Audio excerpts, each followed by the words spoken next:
everybody. Sorry we're a little late. Just a little communication issue there, but everybody was out training, and I think Haley and Judy still are. So, hello. Happy Thursday. Let's see. Feel free your questions. I know it'll take a couple minutes to show up. So, let's see. What's going on? Well, first of all, congratulations to Miss Chip on finding a forever home with Miss Honey.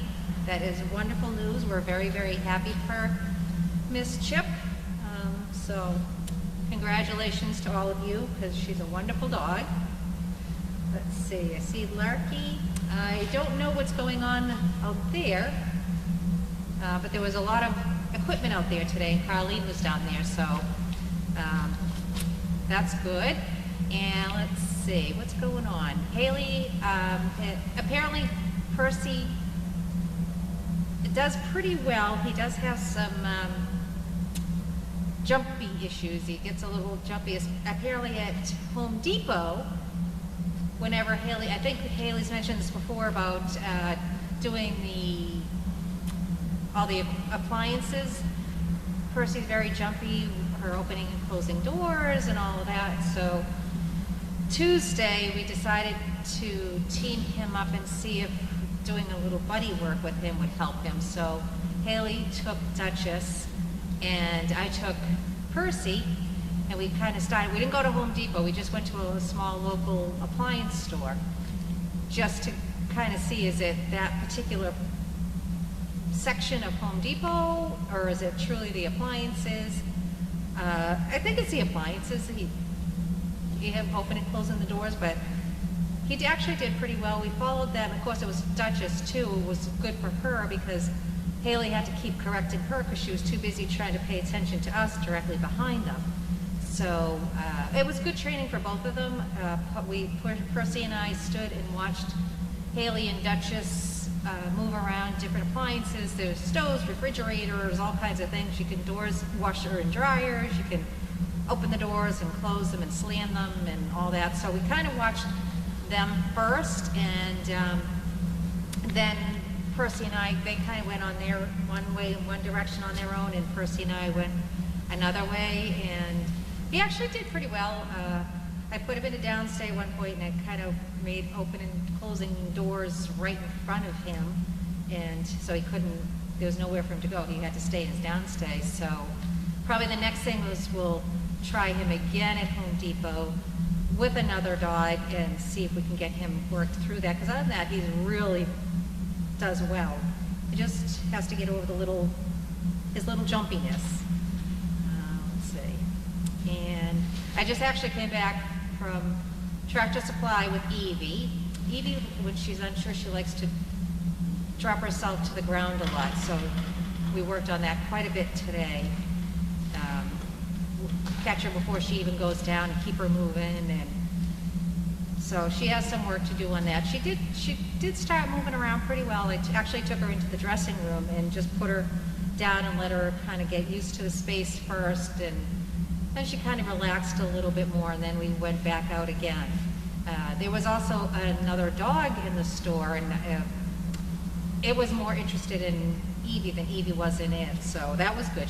There was absolutely no reaction to the dog at all. She barely even looked in his direction, and he was very curious about her, so that she wasn't phased, so that was good to see. Let's see, what else is going on? We also, the other day, I forgot, when I was out with Haley and Duchess with Percy, he also isn't good with traffic, so we'll have to do a little more work with that and traffic too. Duchess could care less about traffic. She is not concerned in the slightest bit.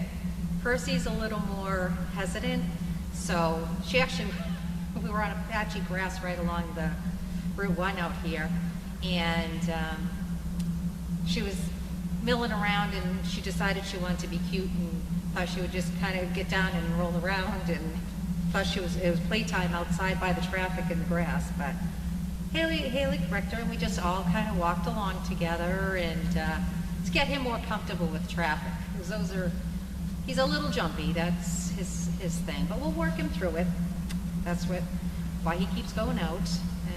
Oh, and I took Wilson today. Actually, I've taken him twice this week, both times to the grocery store, local grocery store. He does not know how to be bored. He has not achieved boredom yet. So I took him to the front of the store, and Tuesday I just stood there with him and just tried to get him to ignore the whole world around him. He's so curious, and everybody must be looking at me, and so he's real. But today actually he did better. We went in, and I stood up front, and there's actually a few chairs up at the front of the store, so I sat down and I waited and kind of let him. He finally did lay down and was actually better about ignoring things around him. So we started walking around the store, and his focus was pretty good after that. I really think Carlene's thing about they have to achieve boredom is a huge issue.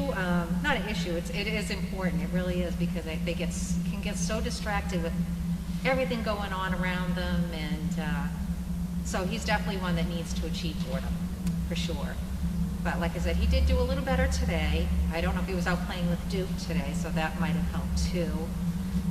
But he did do better, so we'll get him there. But he's smart, as you all know, and adorable. And of course, everybody comments on how adorable he is. And while I was in Market Basket today, there was a gentleman who was walking around, and he stopped me and he said, "Can I ask you a question?" I said, "Of course."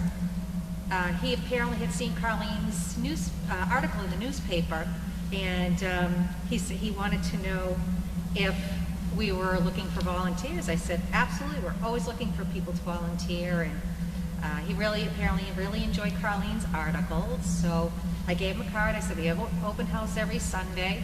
So I said, "Hope to see you soon." He's a retired gentleman, so hopefully by Carlene doing her articles really generate some local interest.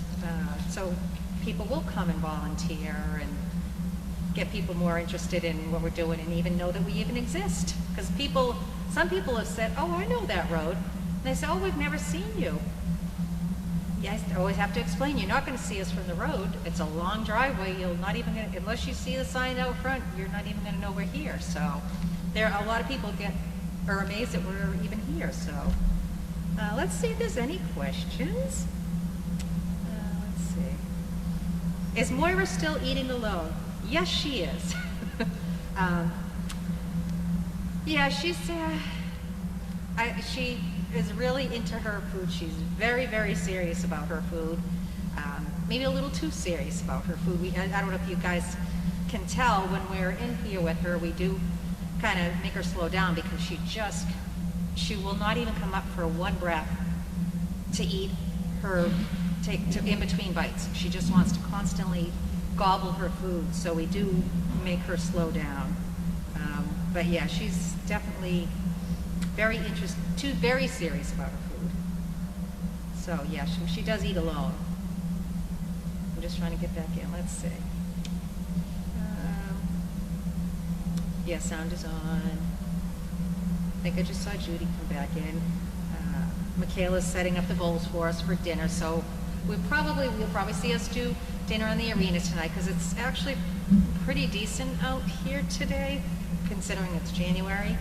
So we'll probably be doing that today. What else is going on? I don't know I haven't really. It's funny, because even though we see each other, we don't really see all the trainers. We have to communicate on our phones, so we don't really have time to talk, because we're all out and about doing different things. And so, like, today's the first time I've seen Judy. I see her in the other room, so kind of catch up on things, what's happening. And let's see, I don't know who's next on Nuda, but Fred is doing fine. He's in the laundry building.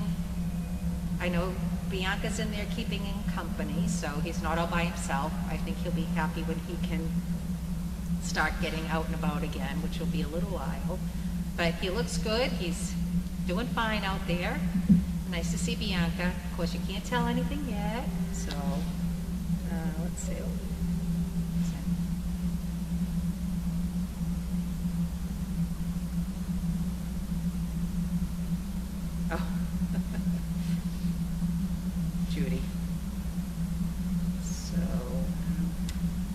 There is an event, Lynn had sent out a thing where there's an event at local Elks on Sunday, so I'm sure we'll try to do videos and post pictures, and so be a look out on that on Sunday, and I'm sure Lynn will give you a complete update on how it all went when she does her, it's a wrap on Sunday, so we're looking forward to that. I don't know if we have any other events coming up. I know that one on Sunday had been planned for a while, so that'll be fun.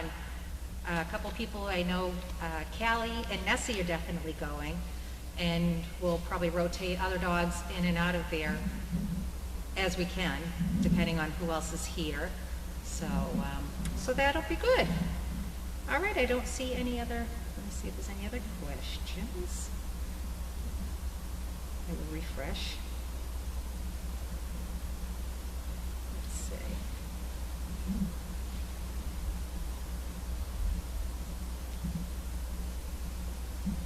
Is there any special training from Barb? Is there any special training done with the dogs to help them walk on ice and snow with a person?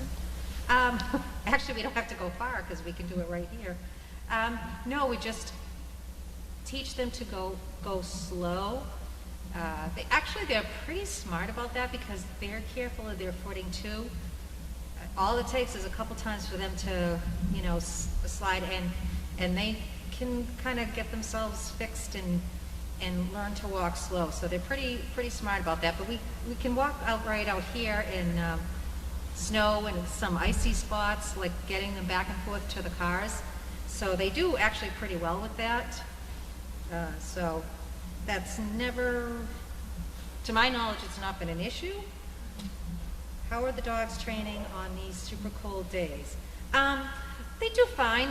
We can park right down here and right by the barn, so it's not a long trek. And even when you go someplace, I know what I'll do is if I get in the parking lot, I'll open the back hatch, put the leash on, and before I even take them out, I'll put their vest on so they're not standing there waiting for me to put the vest on with the cold ground. And as soon as they come out of the car, close the hatch, lock it, and keep moving until you get into a place. So if we think we're going to be outside for any length of time, there are coats here. We could always take them. I know John has taken a couple of dogs to the ice skating rink, and I think he's put a coat on, and he'll also bring some fluffies for them to lay on so that they're warm. So we're very aware of the cold and keeping them warm as well. And we keep the cars, if we're doing quick changes of the dogs, we leave the cars running so we can keep the heat on for them. Let's see.